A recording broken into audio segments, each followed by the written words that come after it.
नमस्कार, जय हिंद प्यारे साथियों। मैं आलोक आप लोगों के साथ आज सेशन में जुड़ चुका हूं, जिसमें हम डिस्कस करेंगे हमारा जो एक अविभाज्य भारत है उसके एक भाग।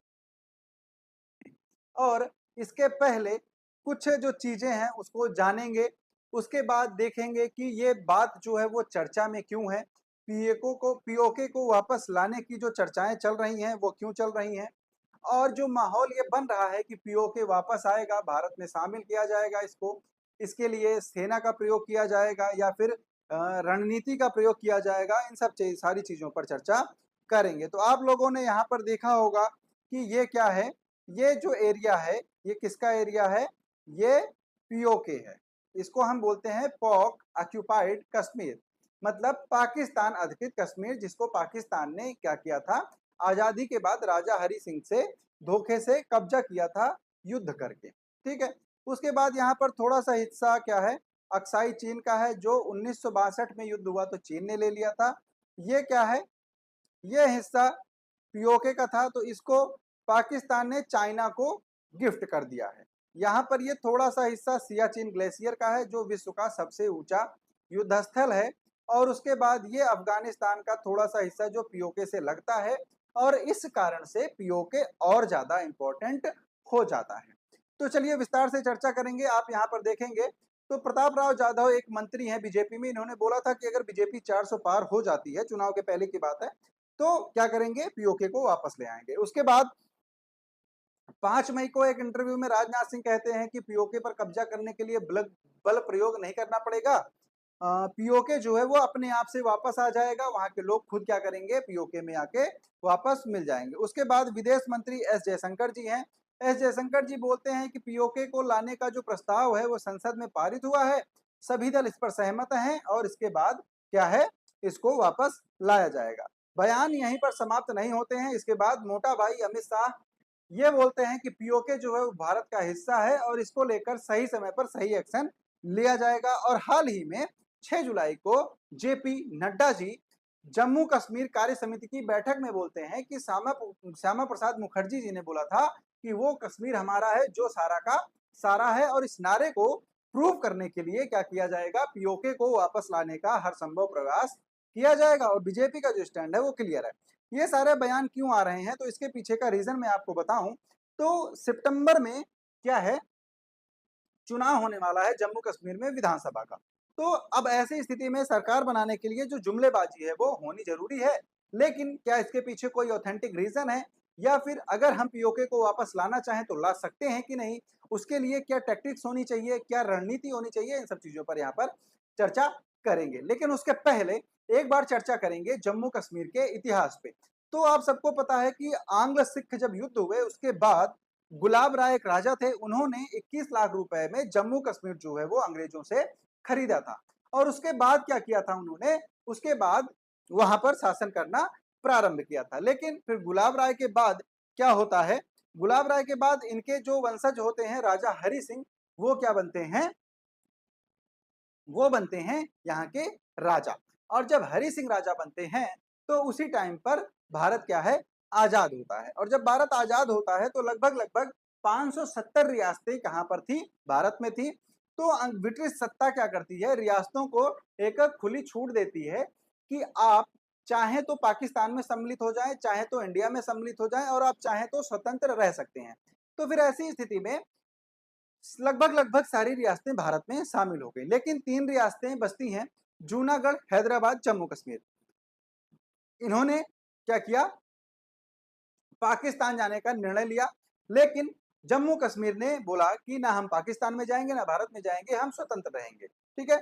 इसके पीछे इसके पीछे का भी एक बहुत बड़ा कारण है, क्योंकि जम्मू कश्मीर आप लोगों को पता है कि बहुत ही सुंदर जगह है, धरती पर एक तरह से स्वर्ग देखने को आपको मिल जाता है। तो राजा हरि सिंह का प्लान था कि ये जम्मू कश्मीर में क्या करेंगे, ये जम्मू कश्मीर में टूरिस्ट एक तरह से उसको बनाएंगे, टूरिस्ट प्लेस बनाएंगे, और इसको क्या करेंगे, ये एशिया का एक तरह से स्विट्जरलैंड के टाइप में इसको डेवलप करेंगे। यहाँ पर बहुत सारे पर्यटक आएंगे और वो क्या करेंगे, एंजॉय करेंगे, और इनकी इकोनॉमी जो है वो मस्त से चल जाएगी, जैसे आजकल बहुत सारे देशों की चलती है, जिसमें एक मालदीव भी है। ठीक है। तो ये सब चीजें इन्होंने प्लान करके रखी थी।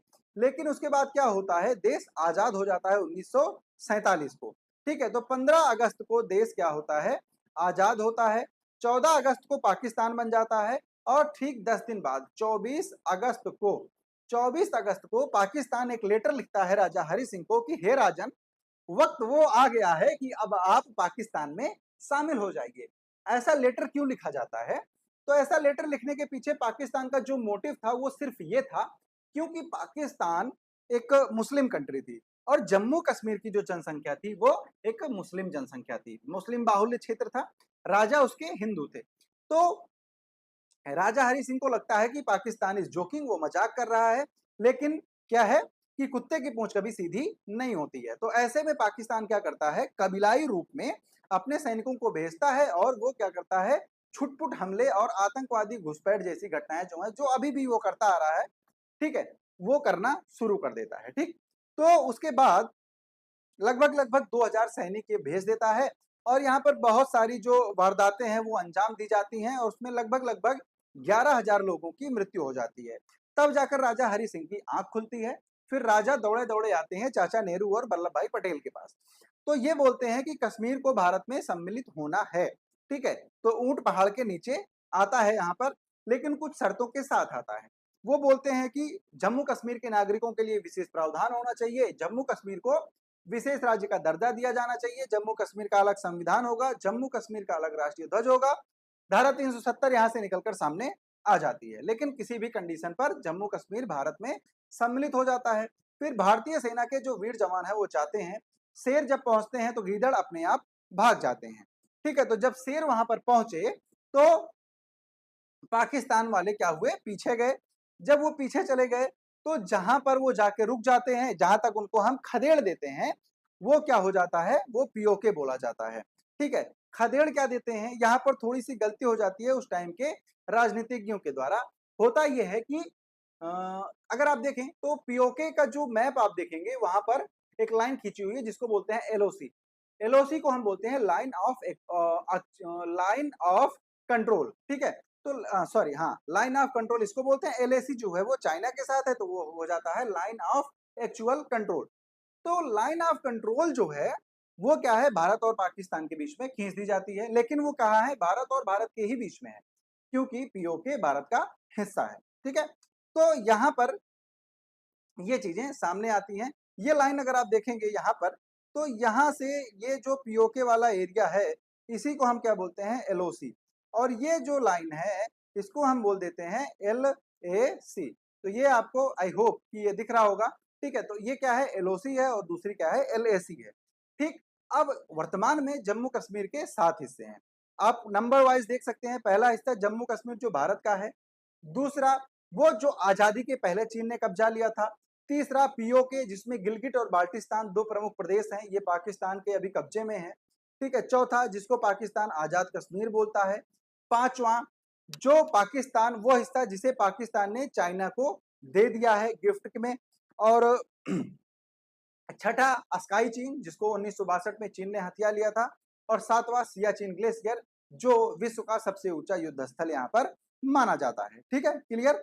चलिए, तो आगे इसके बाद अगर आप बात करें कि अगर भारत पीओके को वापस लाना चाहे तो क्या यह संभव है, तो संभव है जनाब, संभव हर कुछ होता है। एक दिन पीओके भारत में आएगा, लेकिन अगर पीओके पर युद्ध होता है तो ये पहाड़ी एरिया है और यहाँ पर युद्ध में 9:1 की जो रेशियो है वो ली जाती है।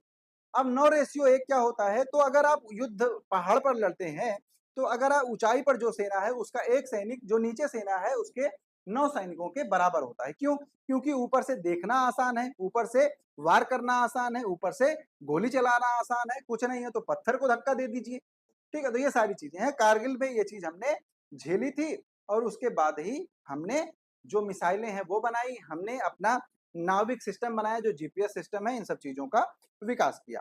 ठीक है, अब बात करें अगर स्ट्रेटेजिकल रूप से कितना इंपॉर्टेंट हो जाता है पीओके, तो यहाँ पर अगर आप देखें, मैं थोड़ा सा हट जाता हूं, यहाँ पर अगर आप देखेंगे तो ये जो हिस्सा है पीओके का, ये किससे लगता है जनाब, ये लगता है अफगानिस्तान से। ठीक है, तो ऐसे में अगर हम यहाँ से सीधे व्यापार करना शुरू करें, ठीक है, यहाँ से सीधे व्यापार करना अगर हम शुरू करेंगे तो हम देखेंगे कि ये जो व्यापार है हम सड़क के जरिए ही अफगानिस्तान जा सकते हैं।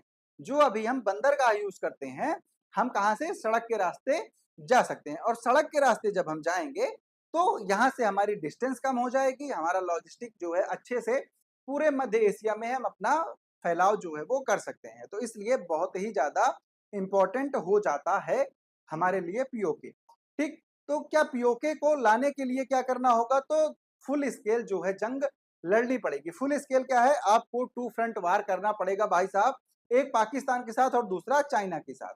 ऐसी स्थिति में सबसे इंपॉर्टेंट ये हो जाता है कि क्या हम टू फ्रंट वार लड़ सकते हैं? ठीक, तो एमएम नरवणे जी थे जो सेना अध्यक्ष हैं, उन्होंने बोला था कि भारत जो है वो दो तरफा जंग लड़ने के लिए अभी कैपेबल नहीं है। कैपेबल क्यों नहीं है? क्योंकि जो चाइना है वो हमसे युद्ध टैक्टिक्स में और जो इक्विपमेंट्स हैं उसमें लगभग 3 दशक आगे है। दूसरा, एक डिफेंस पार्लियामेंट्री कमेटी थी जिसकी रिपोर्ट में बताया गया कि जो एक तरह से गोला बारूद का संग्रहण जो सेना के पास होना चाहिए, अगर आपको फ्रंट पर वार लड़ना है तो वो लगभग आपके पास 40 दिन का होना चाहिए। लेकिन अगर बात करें इंडिया की, तो इंडिया के पास कितने दिन का है जनाब? तो इंडिया के पास ये मात्र 10 दिन का है। तो एक प्रस्ताव पारित करके इसको अभी क्या है, 15 दिन के लिए किया गया है। ठीक है, यहाँ पर ये चीज क्लियर हो जाती है। और अब बात करेंगे पीओके के वापस लाने के बारे में। तो अभी सरकार के पास कोई पुख्ता प्लान नहीं है, हालांकि कुछ भी हो सकता है। कल को अगर सेना को बोला जाएगा वो सर्जिकल स्ट्राइक करके वापस ले आएंगे, इतना भारतीय सेना पे हमको भरोसा होना चाहिए और हमें है। और जरूरत पड़ने पर हम, आप, हर कोई जो भी सक्षम है वो भारत के साथ खड़ा है, भारत के साथ लड़ने के लिए तैयार है। ठीक है, चलिए, देश का हौसला बुलंद करते हुए चैनल को सब्सक्राइब करेंगे और मिलते हैं अगले सेशन में। तब तक के लिए आप सभी लोगों को प्यार भरा नमस्कार। जय हिंद, जय भारत।